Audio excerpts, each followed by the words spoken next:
Welcome back to ABA Beyond the Data. I'm your host, Jay Burton, BCBA, and the dad of two awesome boys who just happen to be on the autism spectrum. This show is designed for behavior analysts who are trying to bridge the gap between what we read in journals and what actually happens in the real sessions with real kids in the real world. And it is dedicated to providing practical solutions to the practicing clinicians. I come at this show from two angles. I'm the clinician that loves the data, but I'm also the parent that's sitting in the waiting room, filling out the initial intake packets, and watching my own kids work with their BCBA. You've probably heard me say it once, you'll hear me say it 1,000 more times. That dual lens has changed my perspective on how I design and implement my programs with the clients I work with, and how I train others to implement. And one area that has critically changed for me since becoming a parent of children on the spectrum is the early development milestones. Becoming a parent helped me realize that just glossing over these skills lead to poorer outcomes for kiddos that we work with. And one of those critical developmental milestones I completely see differently now is joint attention. And that is exactly what today's episode is all about. Specifically, how we teach it.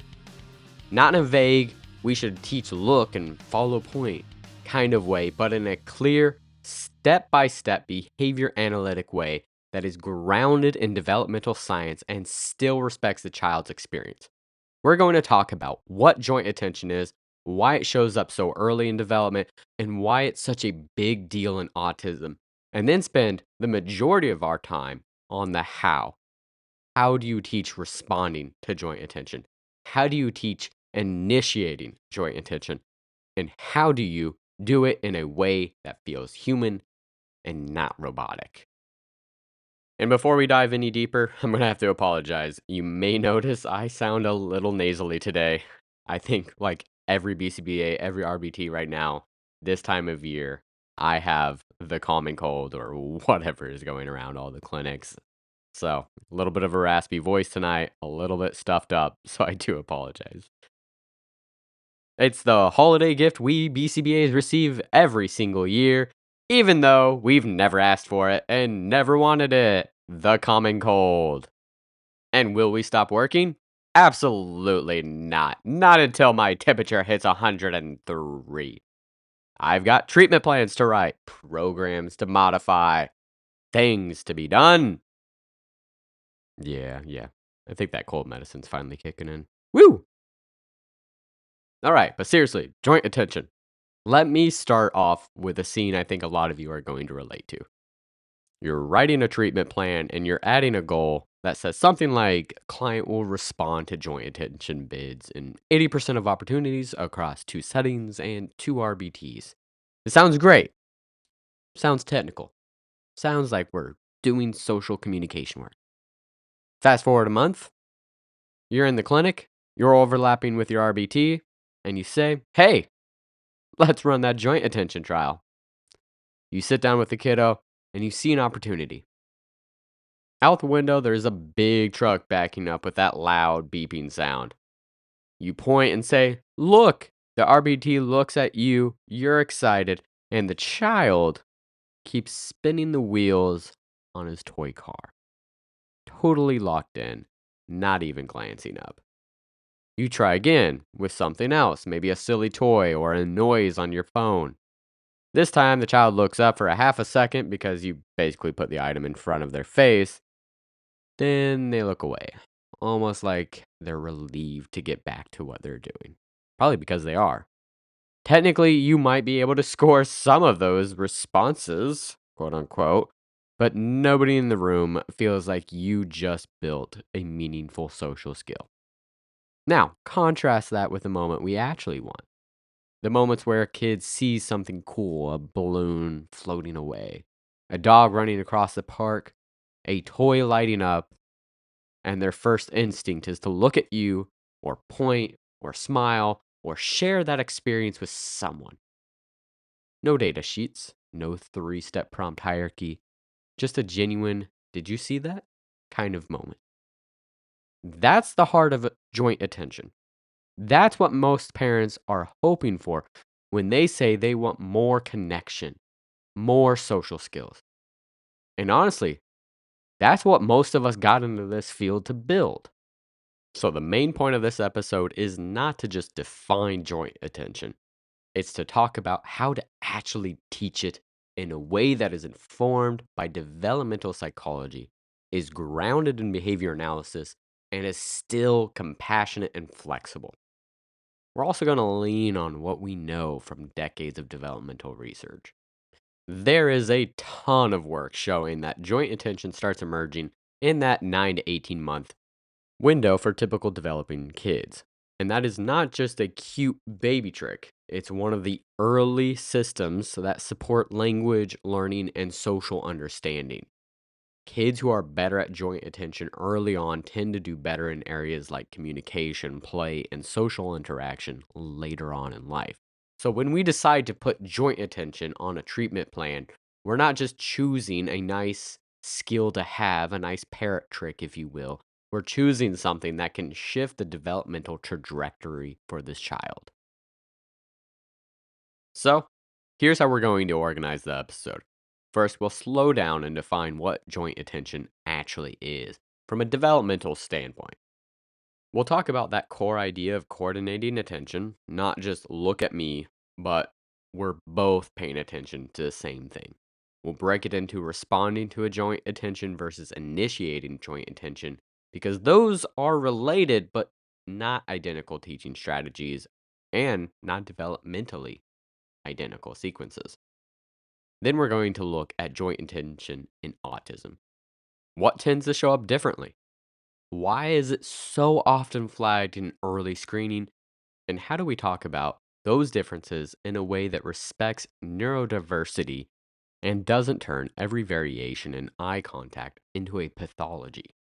From there, we'll shift into the behavior analytic lens. We'll talk about how to think of joint attention as observable behavior, gaze shifts, points, gestures, comments that we can shape and reinforce. We'll break joint attention into teachable pieces instead of one big fuzzy construct. That's what sets us up to build an actual teaching plan instead of just vague saying, do more joint attention stuff. Then we'll spend the bulk of our time on the practical side. We'll walk through how to teach responding to joint attention, getting kids to look where we're looking or pointing, and not just because we move their head. For God's sake, please don't just move their head. And we'll talk about how to teach kids to initiate joint attention. Those bits like pointing something out, showing a toy, or looking back and forth between an object and a person to share excitement. And we'll talk about creating situations that naturally invite joint attention using things like bubbles, mechanical toys, surprises, and shared routines. But before we jump in, let me do some quick housekeeping. First, ABA Beyond the Data is an ACE approved continuing education provider. That means if you're a BCABA, BCBA, or a BCBAD, if you're out there listening, you can earn a CEU for just listening. And starting in 2026, RBTs, you can earn your professional development units just by listening as well. And let's remember how all of this works. At 3 different points in this episode, I'm going to drop a keyword. Jot each of those keywords down. If you want to get your CU credit, you'll keep those keywords and head over to aba-ceus.com. After you listen, find this episode, go to the Get CU tab, and you'll enter those 3 keywords and just purchase your CU certificate. And second, remember if you're interested in any of the articles or research for this episode that I reference, simply look in the description of the episode on the platform you're listening to. You will find direct citations of all the work that is being cited throughout this episode. All right, let's jump in by slowing down and really strip joint attention back to its basics because that's where a lot of the confusion starts. We throw the phrase around all the time, but if you ask 10 BCBAs to define it, you'd probably get at least 6 different answers: eye contact, social referencing, looking where you point, shared enjoyment, part of a social skill, and so on. Some of those are pieces of the puzzle, but none of them by themselves really capture the whole thing. At its core, joint attention is about coordinated attention between you and another person and something out in the world. It's not just I'm looking at you or you're looking at me. It's we are both attending to the same thing and we both know that we're both attending to the same thing. Developmental folks sometimes call that triadic attention. 3 points in a triangle. You, me, and the thing we're both noticing. That's different from dyadic attention, where it's just you and me locked in on each other. Think about a baby sitting in a high chair, and a parent points to a cookie on the table and says, "Look." The baby looks over at the cookie, then looks back at the parent, maybe smiles, maybe reaches out for it. That sequence of looking where the adult is indicating, then checking back in with the adult is a little joint attention moment. Or a real life example is my son at the park. Every single time we are outside and that boy hears an airplane, he looks at me, looks at the sky, and says, "Look!" And then looks back at me to make sure that I'm actually looking. And if I'm not, boy, I'll tell you, he'll keep saying, "Look, look," until I actually look. And FYI, that was not a natural development. That was us doing lots of joint attention training here at home with him. And in that moment with my son, he is not saying, "I need help," or making a man or making a tact. What he's really doing is saying, "I see this cool thing and I want you to see it too." And that brings us to this really important distinction: responding to joint attention versus initiating joint attention. These are very distinct skill sets. Responding to joint attention is when the child responds to somebody else's attempt to share the attention. You say, "Look," and point at a balloon, and the child follows your gaze or your point and looks at the balloon. Initiating joint attention is flipping that upside down. The child noticed something interesting and does something to get you to share with the attention with them. They might be pointing, showing, they might start screaming if they don't have enough communication yet, but they're trying to get you to engage with the item, to make contact with the item that they have their attention with. And these two sides of joint attention, responding and initiating, often develop on slightly different timelines, and they can be uneven in abilities. You might see a child who is pretty good at looking where you point, but almost never points things out themselves. Or you might see a child who sort of shows you things, but doesn't track your gaze at all. When we put joint attention on a treatment plan without specifying which side we mean, we are missing a critical aspect of what we are truly and actually targeting. I also want to be very clear about what joint attention is not. It's not just good eye contact. A kid can stare straight into your eyes on command and still almost have no joint attention if they never actually coordinate that eye contact with anything meaningful in the environment. Joint attention has this layer of sharing an experience that has to be there. There's some motivation, some MO that is operating there to connect with another person, to draw that person into the attention that they have on this object or event or occurrence. And from a developmental perspective, joint attention doesn't show up overnight. It's not like at 9 months, boom, it's there. Like most skills, especially skills around communication, it develops over time and in stages that build atop each other. You start to see early pieces in that 9 to 12-month range. Babies will start following where adults are looking, shifting their gaze back and forth, maybe reach or making sounds when something interesting happens. Then you see more advanced forms, pointing, showing, vocalizing, as you move through the toddler years. Both responding and initiating joint attention are part of the foundation for early communication. And this is important to us as BCBAs because joint attention is one of the early building blocks of language. When a child looks where you look and points things out to you, they're creating all these natural opportunities for labeling, expanding language, and building concepts. If we sit on the floor and look at a book together, and the child points to a dog and looks at me, I can say, "Dog. The dog is running." Those tiny moments are the engine of vocabulary growth and shared understanding in the natural environment. So let's bring it back to behavior analysis.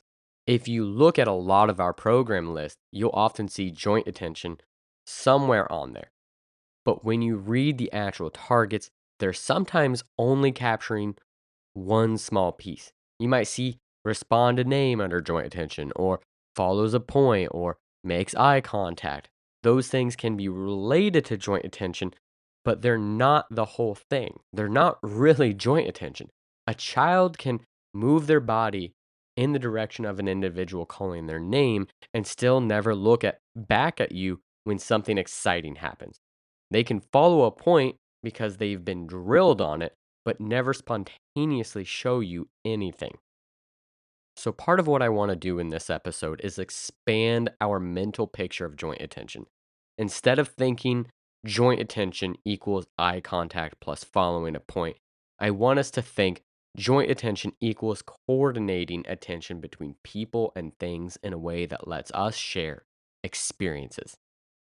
That means gaze shifts, gestures, facial expressions, comments, all woven together inside real moments. And that sets us up perfectly for the rest of the episode. We're going to talk about why joint attention is so tightly linked to later language and social outcomes. But before we do that, let's talk about why joint attention is such a big deal that it deserves its own episode and its own goals on a treatment plan. But before we even do that, let's pause there for just a second to get out our first keyword of the day, which is point. P-O-I-N-T. Point. Whenever we talk about adding something to a treatment plan, I think it's fair to ask, why this? Why should we care enough about joint attention that we carve out time for it alongside functional communication, problem behavior, play skills, self-help, all the things that are also so important? Joint attention can sound a little fluffy, like a nice social extra, layered on top of the real work. But when you look at how development unfolds, joint attention is not fluff. It's one of the core systems that supports learning. One of the consistent findings from developmental research is that how well a child responds to joint attention in infancy and toddlerhood is strongly related to how their language develops later. Kids who are better at following someone's gaze or point, who looks where you look, who notices what you notice, tend to build stronger, receptive, and expressive language over the next few years of their life. And it makes sense. If you and I are looking at the same thing, I have a much better shot at attaching the right words to the right objects and events. And initiating joint attention seems to be especially tied to social competence and emotional understanding. When a child points something out, or looks back and forth between a toy and a caregiver, or shares a smile about something funny, they're not just using language or communication, they're practicing how to connect. Those bids for shared attention are like the early seeds of I want to be involved in your world and I want to get you involved in my world. Over time, kids who use more of those bids tend to have richer social interactions and more flexible play later in life. There are studies following kids from infancy to preschool that show this pretty clearly. Children who show stronger joy intention early on not only have bigger vocabularies, but they also tend to have more advanced pretend play and more reciprocal social interaction with peers. They're better able to shift between what they're doing and what another person is doing. And they show more of that back and forth quality we think of when we picture good social skills in young kids. So when we say joint attention matters, we're not just saying it would be nice if a kid looked at us more. We're saying this is one of the systems that sets up opportunities for language, learning, play, and social understanding. If a child rarely follows where other people look and almost never points anything out, a lot of those natural learning opportunities just never happen. Nobody is inherently doomed by that data, but that path gets steeper, and we have to work harder to create those opportunities artificially. Of course, I don't want you to walk away from this thinking if a child doesn't have great joint attention by 18 months, they're doomed. That's not the message. What I want you to hear is joint attention is a powerful leverage point. When we invest in it, we can create a lot of downstream benefits. And when we ignore it or we reduce it to making eye contact when told, we may end up working much harder to build language and social skills later on. So, if joint attention is this foundational, extremely important thing that we need to have, if it is intertwined with language, play, and social understanding, the next logical question is what happens in autism, where joint attention often looks very different? And how do we talk about it in a way that is respectful and honest and doesn't turn it into autistic people need to look at people in the eyes? That's where we're heading next. One of the things that shows up over and over again in autism literature is that joint attention is often reduced or atypical, especially in the toddler years. Not for every autistic individual, but enough that it shows up as a consistent pattern. You'll see kids who rarely follow where adults are looking or pointing, or who almost never point something out just to share it, even if they're capable of pointing when they want access to something. In particular, initiated joint attention tends to be more impacted than responding. So a child might eventually learn to look where you're pointing if you practice it enough, but for many children, with autism, they will rarely, if ever, point things out on their own or look back and forth between an object and a person in that, did you see that way? Clinically, this matters because joint attention is one of those early red flags that shows up on screening tools and in developmental evaluations. When pediatricians are doing their routine checks and evaluations with their patients, they're not just looking whether or not this child is talking. They're asking, does this child follow my gaze or point? Do they point things out? Do they bring things to show me? Do they share looks about something interesting? When those behaviors are rare or absent, especially alongside other differences, that often prompts a referral for an autism evaluation. Now, I do want to pause here for a second, and because this is really important. Just because a child doesn't make a lot of eye contact or doesn't respond to joint attention the way a screening tool expects, does not mean that their way of experiencing the world is wrong. Some autistic people describe direct gaze as physically uncomfortable, even painful. Others say they're actually more tuned in to what you're saying when they're not looking directly at you. So our goal is not perfect neurotypical staring. Our goal is shared engagement and access to learning opportunities. If a child can share attention using quick glances or a point or a vocalization while mostly looking away, that is completely fine as long as if they can coordinate attention in a way that works for them and their communication partner. We have to hold on to that while we're teaching, or we risk turning joint attention into one more way of forcing kids to mask and ignore their own sensory needs. At the same time, we can't ignore that when joint attention is very limited, it can close a lot of doors. If a child almost never follows where people look, they miss out on a lot of wonderful moments for learning and for shared experiences. That's why so many early intervention models, especially the naturalistic developmental behavior ones, make joint attention a central target. They're trying to open those doors in ways that respect the child's development levels and interest, but at the same time increase their connection to those around them. So, where does that leave us, BCBAs? We know that joint attention is often delayed or atypical in autism. We know that those differences can impact how kids learn from their environment and connect with the people around them. But we also know that we don't want to use that information as an excuse to push eye contact in a way that is uncomfortable or not honoring the real experience of those in the autism community. The question then becomes, how do we define joint attention behaviorally in a way that lets us teach it effectively and ethically? And that's where we're going next. We're going to zoom in on the actual observable behaviors that fall under joint attention. When you read about joint attention from a developmental psychology standpoint, the language can get pretty rich. You'll see phrases like sharing mental states and understanding others' intentions and social referencing of emotional cues.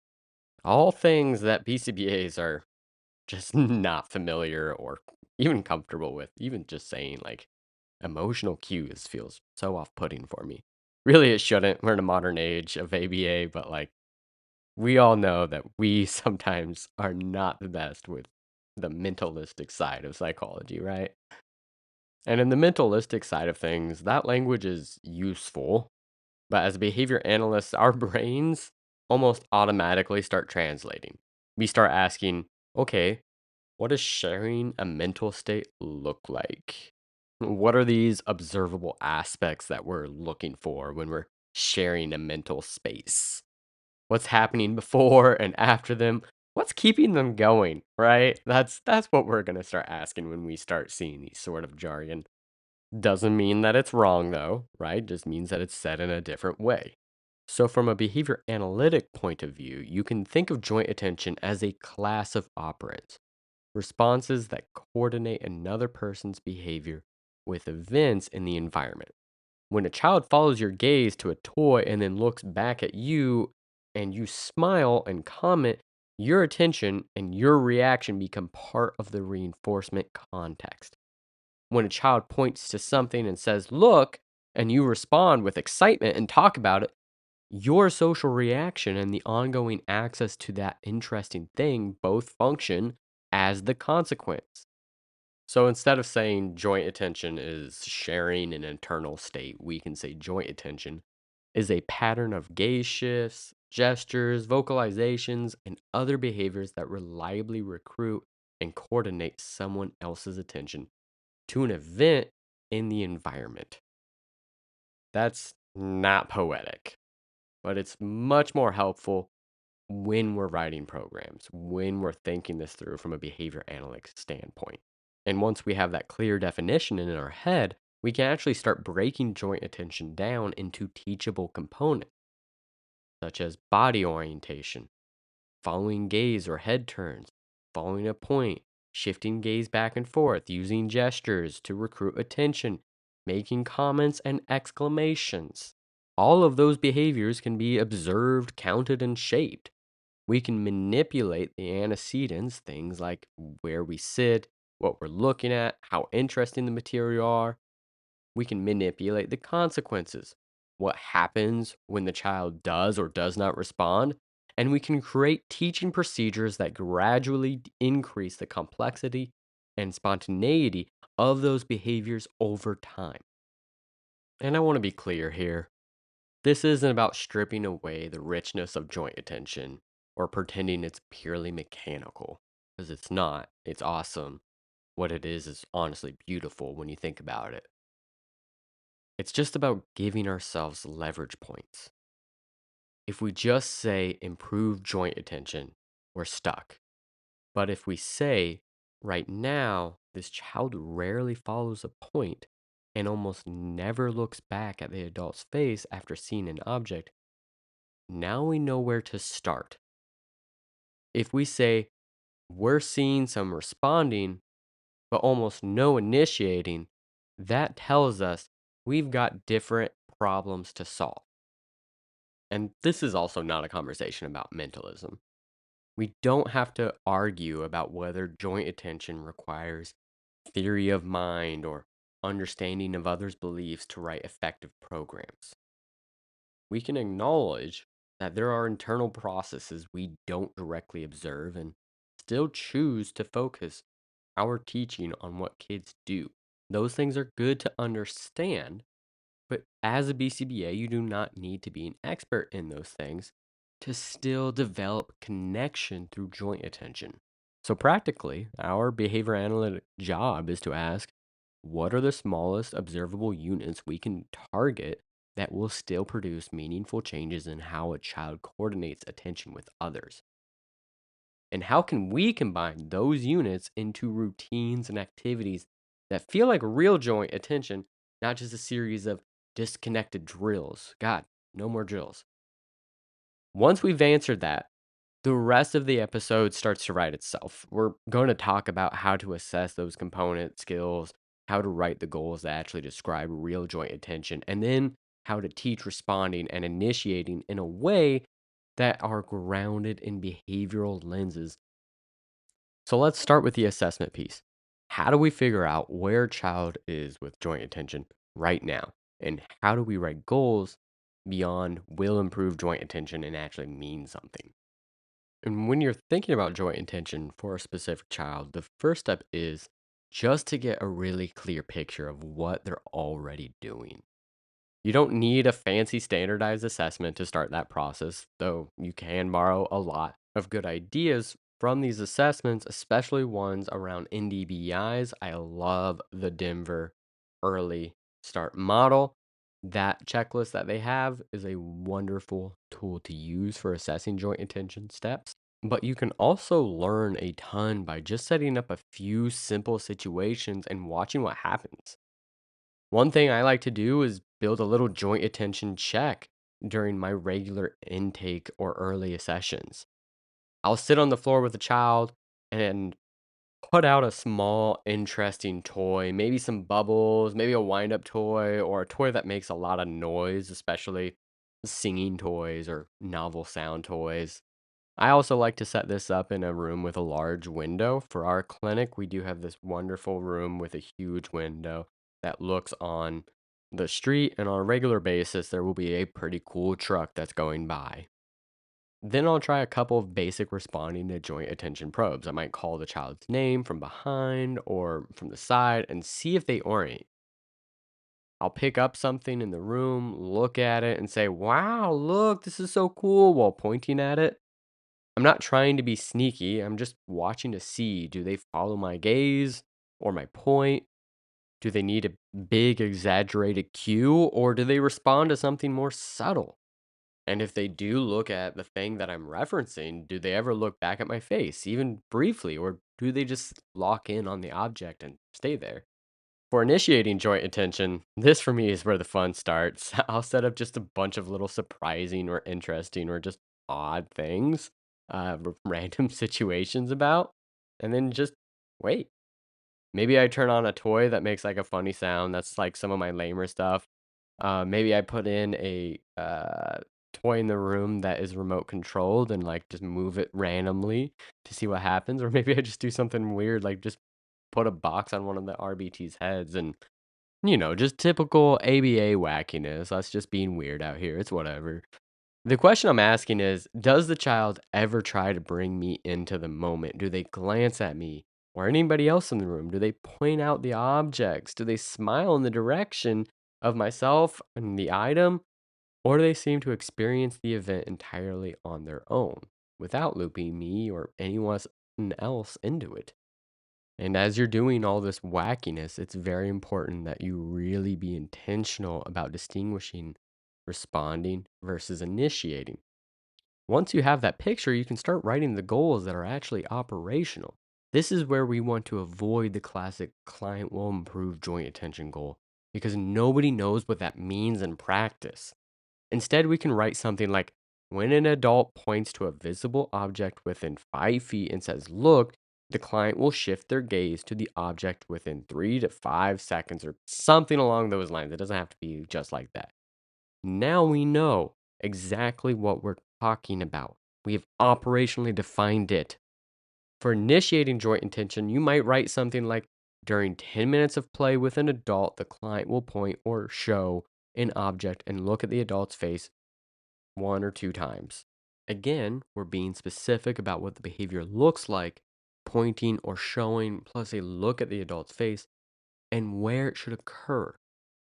We also need to think about how we're going to collect data. If we're going to do interspersed data collection in a more formal structure, then trial by trial data might be what makes sense. We have a set number of look plus point opportunities, and you record whether or not the child followed your cue. In more naturalistic, play based work, time sampling or event recording inside the block might be a better fit. And count how many spontaneous initiating joint attention bits happen during 10-minute segment might be a more accurate or at least a more true to the situation depiction. The key is to make your data collection system match what you actually care about. If your goal is to increase spontaneous initiation during free play, but your only data are from contrived look trials at the table, you're going to miss the story. On the flip side, if you're trying to build a skill that's not happening at all, some structured trials might be exactly what you need to see early progress and make good treatment decisions. Okay, before we move into the big how to teach section, let's drop the second keyword. Your second keyword is wacky. W-A-C-K-Y. Wacky. All right, with the assessment and meaningful goals in place, let's talk about how to actually build these skills. Starting with the easy one, responding to joint attention. Responding to joint attention, that's the skill of getting kids to look where you're looking or pointing. This is often where people begin, and for good reason. It's usually easier to build responding than initiating, and it sets the stage for a lot of the other learning that comes along. But if we're not careful, this is also where joint attention can accidentally turn into a sterile drill that doesn't look anything like the real thing. Now, before beginning, the first thing we want to do is stack the deck in our favor by choosing materials and activities that are genuinely is the key part, motivating for the child. This is not the moment to pull out a random flashcard and hope for the best, right? We're not hoping the kid looks at some random pin you pull out. Think about the things that naturally draw the kids' attentions. Are they bubbles, wind up toys, toys that light up or make noise, balloons? Man, who doesn't love a balloon? Remote control cars, and maybe simple social routines like peekaboo or chase.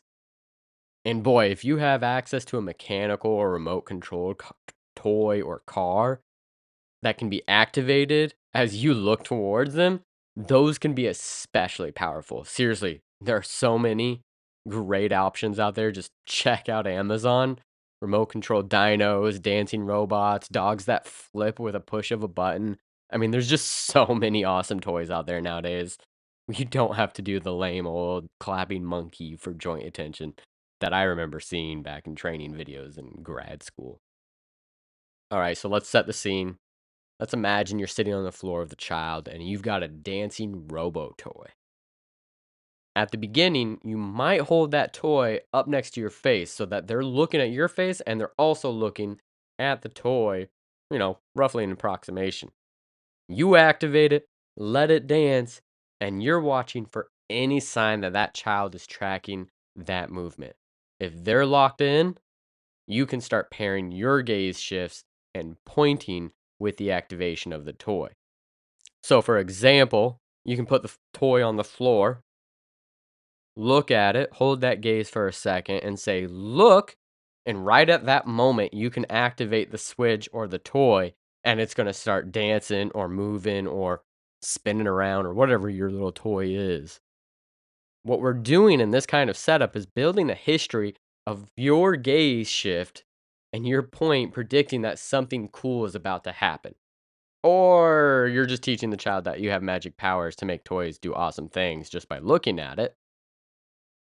Either way, you're teaching them that if you make eye contact with it and they make eye contact with it, they will see something awesome happen. And there is actually a little bit of concern in the research that I reviewed for this article about the potential for that happening when you do this sort of protocol that the child's going to associate staring at things of causing or having unrealistic ideas of what might actually happen when they're staring at toys.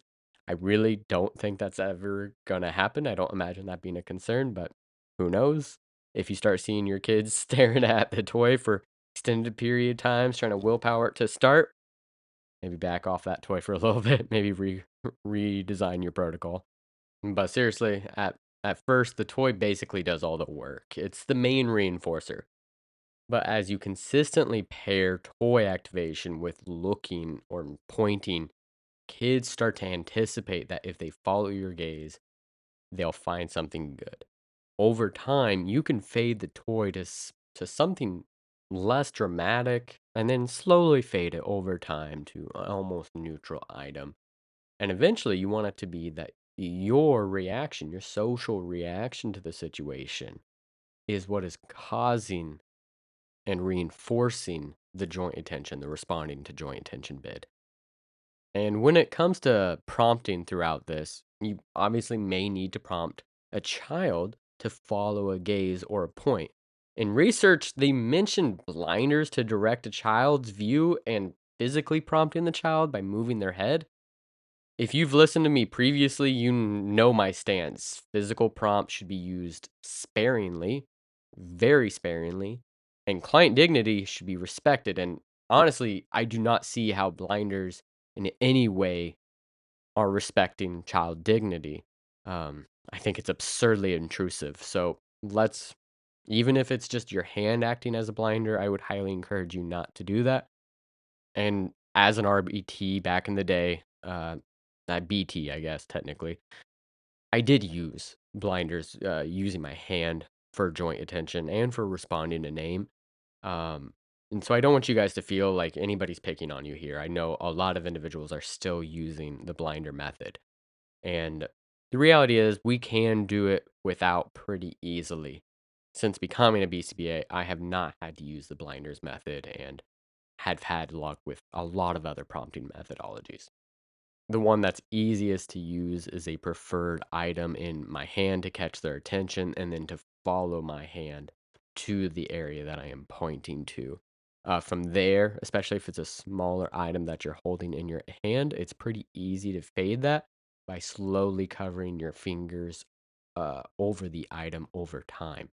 At a certain point, if it's small enough, you can completely encapsulate in it into your hand, and the child is expecting that item to still be in your hand, and it is faded out. And so that is how I've had luck doing it over the years and not having to use the blinder method since becoming a BCBA. I have found that easier to do. I've also heard other BCBAs and other podcasts and just talking to other BCBAs who use a larger visual to catch the child's attention, such as a larger toy, and then they just kind of remove the toy over time and have had similar luck. I just like the methodology of being able to cover up the item in my hand because it's easier to fade out. Now, the blinder method, a lot of it does come from just outside perspective, right? We do want to consider how SLPs, OTs, parents, teachers, all of these individuals are seeing what we're doing. And the blinders method can look undignified for that child. Physical prompting, though, I could see being used in a very difficult case. I've never had to use it.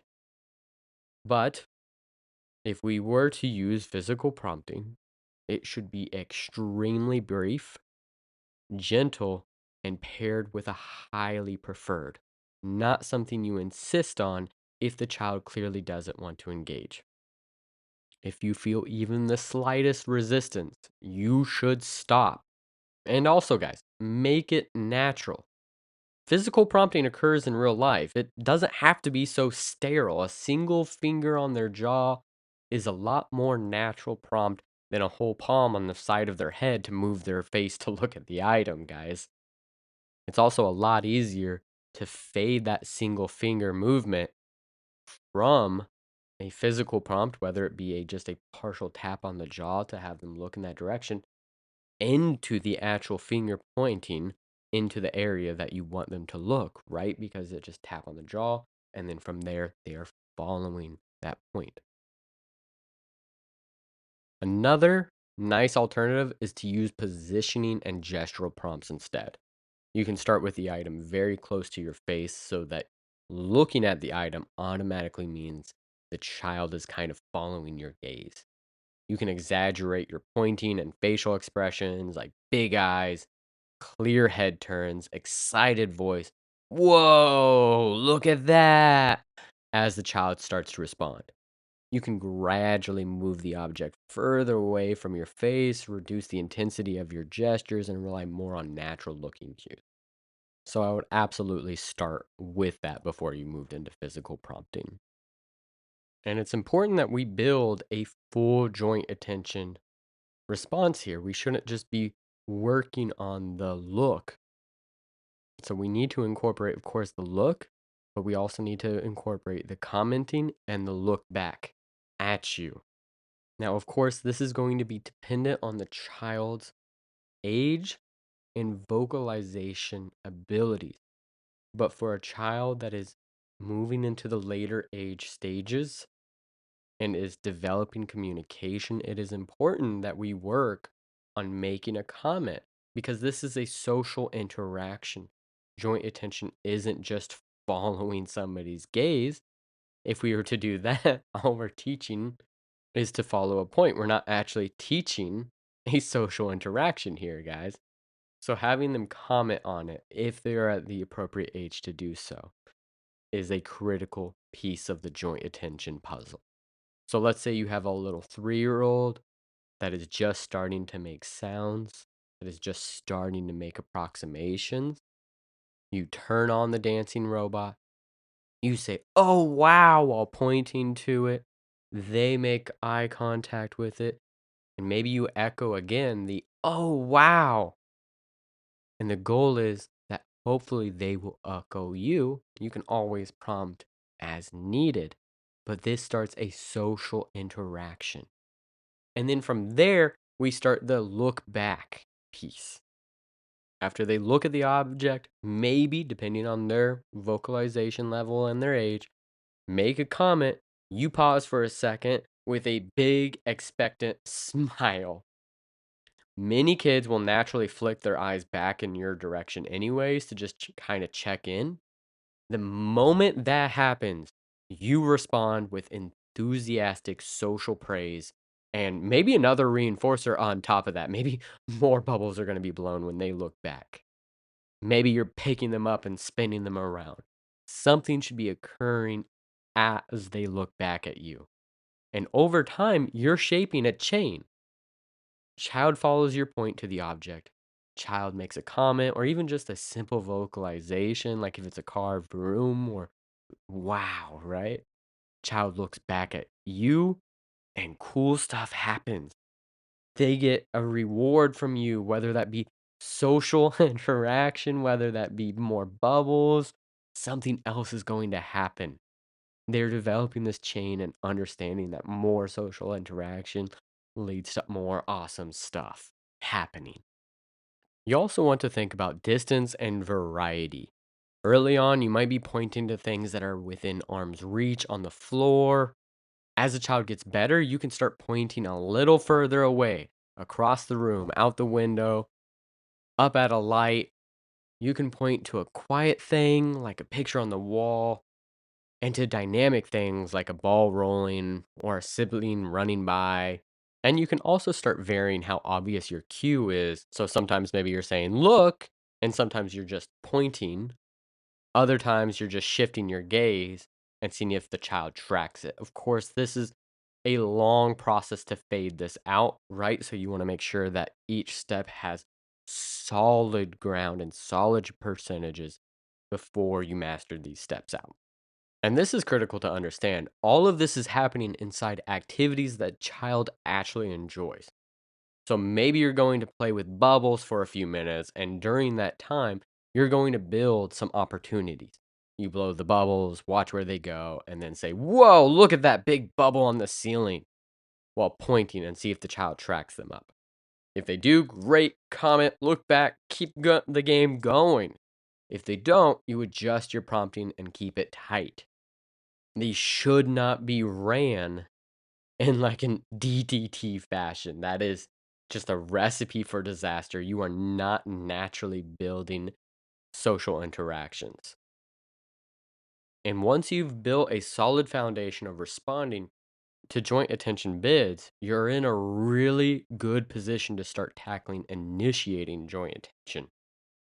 Initiating joint attention is where things get both more challenging and more interesting. This is the skill of the child noticing something and then doing something to bring you into that experience. It might be a point, a look, a show and tell look and back forth moment, or even just a meaningful glance paired with a smile. For many autistic kids, this is the piece that's most impacted. And it's the part parents feel for the loss of connection most acutely. One really important takeaway from research is that teaching kids to respond to joint attention does not automatically mean they'll start initiating it. So, if your plan is we'll teach responding and hope initiation shows up, that's usually not enough, and research has shown that. So, how do we teach initiation in a way that feels authentic? The first step is to create situations that naturally invite a hey, look at that response. That means leaning into surprise, novelty, and a little bit of humor. Think silly hats, things that are wrong on purpose, unusual toys, unexpected sounds, or funny movement. You want to set up the environment so that something happens that is different enough from the baseline of that environment that it's worth commenting on, that it's worth anyone in that environment thinking that's out of place. All right, so picture this. You're playing with a child, and as they look away, you grab the Spider-Man mask or the Lord Vader mask from the dress-up station, and you quietly wait. If the child glances at you and then looks away, you might need to model, whoa, look at my mask. I'm Spider-Man, while pointing to it. If they still don't initiate, you might add a very slight prompt. Say Spider-Man. That might be too hard for a early vocalizer, but you get it. Say spider or spa or wow. But the key here is that the reason the child is initiating, or that the reason that we're teaching them to initiate, is that there's an interesting event, not just a demand in place. And I have seen some people go wild with this stuff. I knew a BCBA that would dress up in an inflatable dino outfit and just walk around on occasion to get students to initiate joint attention. That's awesome, and I highly encourage it.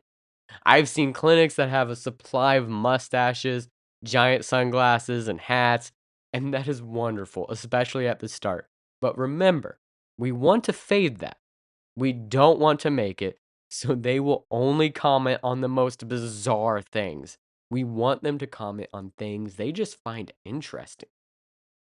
So I remember working with this one child earlier in my career that really just loved the outdoors and he loved animals, plants, and all those things, but he had no back and forth reciprocation about it. And he was starting to echo and develop some communication. So when I would take him outside, I would point things out and I would model naming it. And then as he started going around naturally labeling things, really just for himself, that's where I would start pulling out that joint attention. And it was easy to work on because it was something he did enjoy, but it was also not something that was like completely bizarre. Of course, we had started with very odd things in the environment for this child. If I remember correctly, we had like giant centipedes on our hands, and he loves spiders and all these different bugs that we had with him. And yeah, that's where we started. But as we transitioned into his environment that was still enriched, we used what was naturally there and used things that he already enjoyed, labeling himself. And then this brings me to reinforcement. How do we get it to stick long-term wise? So the reinforcement needs to be rich and it needs to be social and clearly linked to the act of initiating. When a child makes even a tiny initiation, a small point, a glance at you, and then at an object, a partial word, you want to respond like it's the most important thing in the world. If they point out a stick and look back at you, that is the most important stick that you have ever seen, and you need to act like it's the most important stick you've ever seen. You share the excitement. You might add an extra fun spin to the stick. You might make it float in the air. You move closer, you build it into a game. You make this a wonderful social moment. That's what's gonna make this stick and make it more natural. And as you're shaping, initiating joint attention, be generous with what accounts as a approximation. The first time the child even vaguely waves a toy in your direction while glancing at you, that's a win. Maybe it was on accident, but that's a win. The first time they make a little sound and look at you when something surprising happens, like a and then looking at you for either surprise or what the heck is going on? That's a win, and you better blow up like it is because that might be little for us.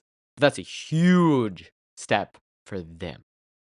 And once you start to see this happen in one environment with one therapist, start to move it across different routines from snack time to reading time to playing outside to transitions between rooms. Maybe you're outside and you pause to watch trucks go by. Maybe at snack time, you put the goldfish in a cup instead of a bowl. Little moments like these create opportunities for social connection and working on joint attention. And that's a key point here, connection.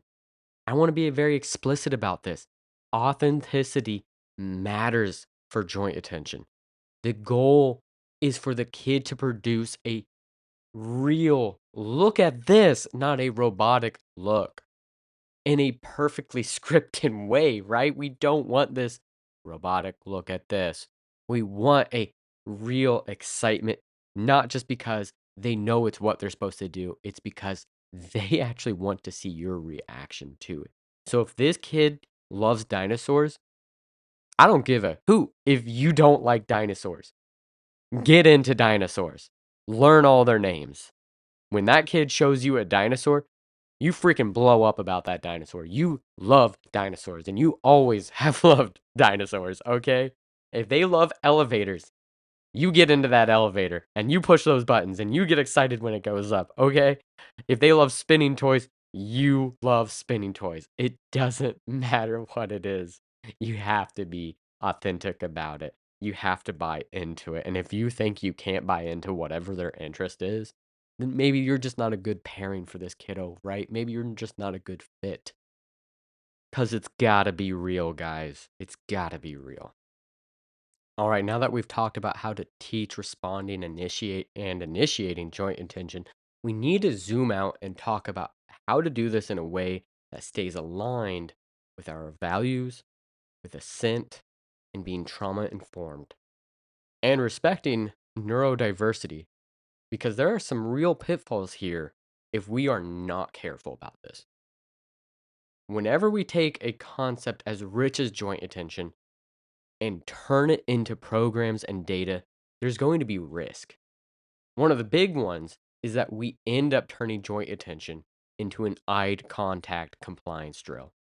Instead of building genuine shared moments, we accidentally reinforce a pattern where a child is forced to look at us a certain way for a certain amount of time, regardless of how they feel about the moment. The data might look great, but the experience does not. Another pitfall is ignoring distress or sensory overwhelm in the name of getting in more trials.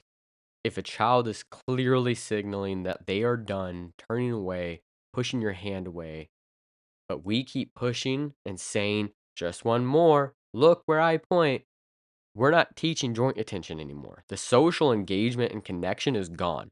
We're teaching that their signals don't matter.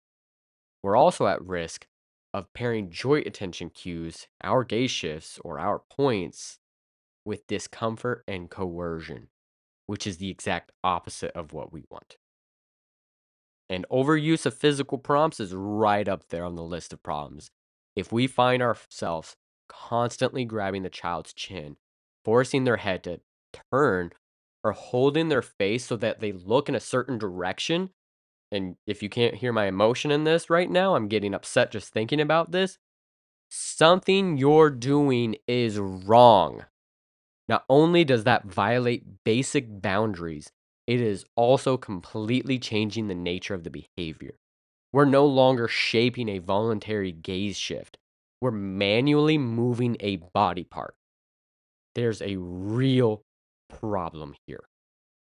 I see this very often from BCBAs where they are just moving the child around.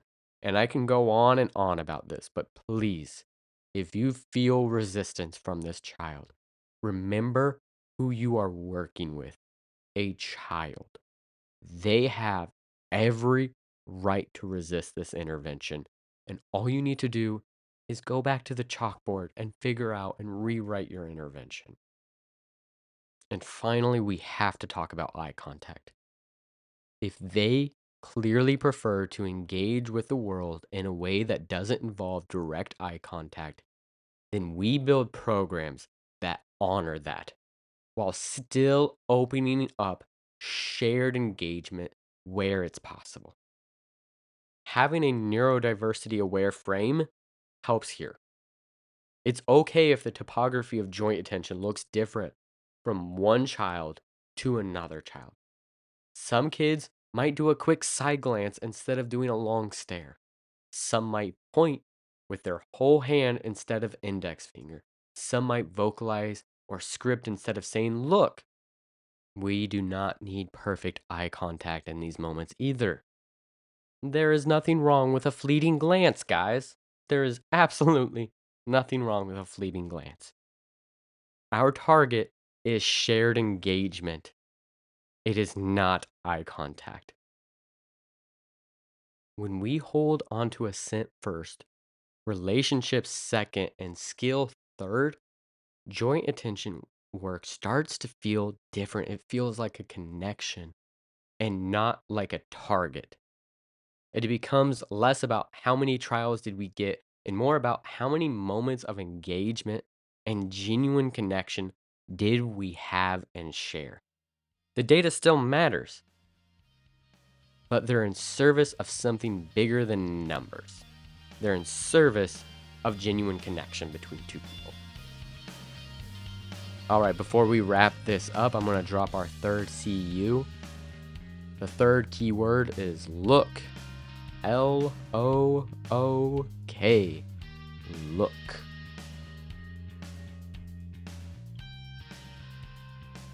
All right, let's wrap this up. Let's pull together and talk about the big rocks of this episode. The things I hope that stick with you when you go back to session tomorrow. First, and hopefully, obviously at this point, joint attention is not eye contact. It's coordinated attention and shared experiences between a child and another person and something out in the world. Second, From a developmental standpoint, joint attention is deeply tied to later language and social outcome. Kids who are better at responding to and initiating joint attention in those early months and years tend to have stronger vocabularies, richer play, and more flexible social interactions later on in life. It's not a magic switch, but it's a powerful lever that we can utilize in our sessions. Third, on the practical side, teaching responding to joint attention starts with highly motivating materials and shared activities. We use things like bubbles, wind-up toys, mechanical toys, and awesome remote-controlled robots or whatever you've got out there to build a history where our gaze shifts and points predict good things. And finally, teaching initiating joint attention is critical, and it requires its own plan. Responding does not automatically turn into initiating.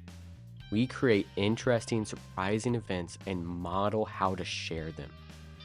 We prompt and reinforce even small approximations of bids to share attention, and then fade support so that the child is responding to events itself, not just our prompts. And over time, we build genuine connection. All right, guys, that's about it. If you listened all the way through and you're planning to get your CEUs for this episode, here's your reminder of the process. You're going to go to aba-ceus.com. Once you're there, click on the Get CEUs tab and find the episode on joint attention. Add that to CEUs cart, checkout, and when the form asks for the keywords, you'll enter those. After you submit everything, it'll be about 24 to 48 hours after the initial submission that you will receive it in the email that you provided. And if you found this episode helpful, leave a review or share it with your colleagues, a supervisee, or someone on your team who's writing a joint attention goal right now. Thanks for spending this hour with me and for the work you're doing for the families and kids we serve. I'm Jay Burton, and as always, thanks for going beyond the data. Bye, see you next time.